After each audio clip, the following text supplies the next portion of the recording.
Russia became the first country in the world to develop corona virus vaccine. 11 अगस्त को Russia के president Putin ने बोला कि कोरोना वायरस की वैक्सीन रशिया ने बना दी है और जिसका नाम भी रखे हैं स्पुतनिक। स्पुतनिक के पीछे ये राज है कि जो रसिया की जो फर्स्ट सैटेलाइट थी उसका नाम भी स्पुतनिक था।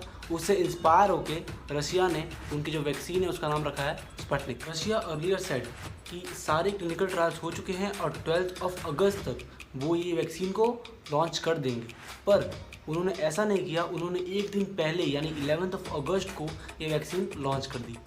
And the vaccine Sputnik V has been developed by the Moscow's Gamaleya Institute in collaboration with the country's defense ministry.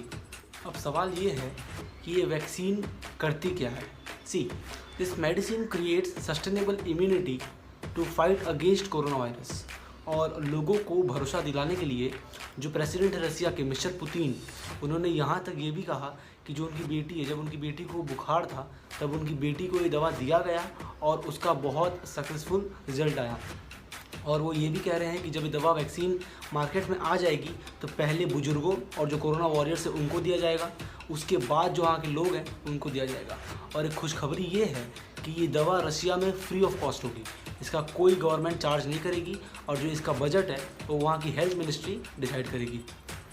पर अब सवाल ये है कि do this medicine have any side effects? तो जवाब है इसका जी हाँ।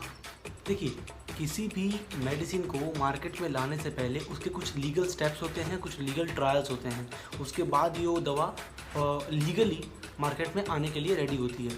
ठीक है, तो जो फर्स्ट ट्रायल होता है वो होता है एनिमल्स पे।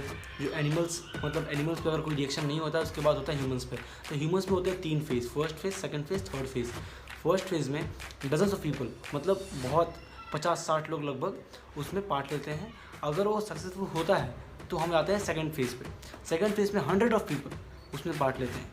ये फर्स्ट सेकंड पार्ट रशिया ने पास किया, पर जो थर्ड जो सबसे मेन होता है उसमें 1000 ऑफ पीपल पार्ट लेते हैं और जो कि रशिया ने नहीं किया है। तो हम उसके सेफ्टी मेजर्स को के बारे में नहीं बात कर सकते। और जो शायद फर्स्ट और सेकंड फेज़ में जो रशिया ने टेस्टिंग की है उसमें भी बहुत कम लोग की टेस्टिंग हुई है, मतलब ज़्यादा लोग की टेस्टिंग नहीं हुई है। तो इसकी वजह से हम एक्यूरेटली नहीं कह सकते कि दवा काम की है या फिर नहीं। और अगर आप स्पुतनिक वी के ऑफिशियल साइट पे जाएंगे तो वहाँ पे ये लिखा है कि phase 3 clinical trial involving more than 2000 people in Russia, a number of Middle Eastern countries and Latin American countries will start on August 12। Means Russia is going to test around 2000 people in phase 3। तो अगर हम ये Oxford या फिर Moderna से compare करें तो Moderna और ऑक्सफोर्ड अराउंड 30,000 पीपल टेस्ट कर रहे हैं हर एक फेज़ में। तो मेरा ये मानना है कि जितने ज़्यादा टेस्टिंग्स होंगे उतनी रिजल्ट में क्लैरिटी होगी।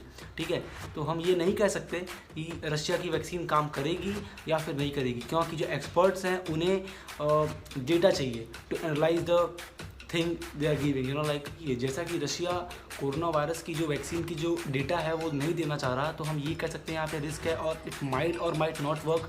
तो अगर ये फेल होता है तो ये बहुत बड़ा कॉज लाएगा हमारे वर्ल्ड में और साइंटिफिक कम्युनिटी पे।